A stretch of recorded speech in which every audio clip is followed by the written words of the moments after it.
Bago pa po ang salubong sa bagong taon, nagkasunog sa Tondo, Maynila. 5 batang magpipinsan po ang nasawi. Balita hatid ni Bam Alegre. Sa ikalawa at ikatlong palapag sumiklab ang sunog sa residential property na ito sa Barangay 97, Tondo, Maynila, pasado alas 10 kagabi.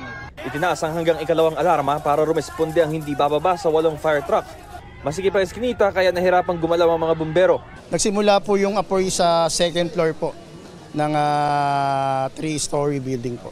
Meron po tayong 3 family po ang affected po.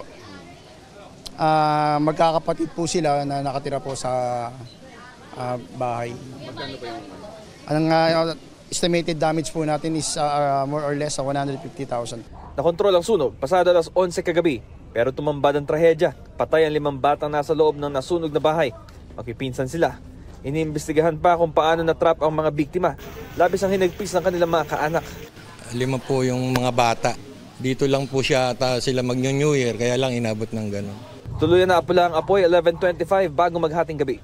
Ayon sa Bureau of Fire Protection, babalikan pa nilang pinangyarihan ng sunog para sa mopping operations dahil ayon sa mga naapektuhang residente, may 2 pa silang kaanak na nawawala. We gathered information from the direct witnesses and lately, we will go and gather din ng mga ashes, debris, and electrical wirings for our laboratory examination.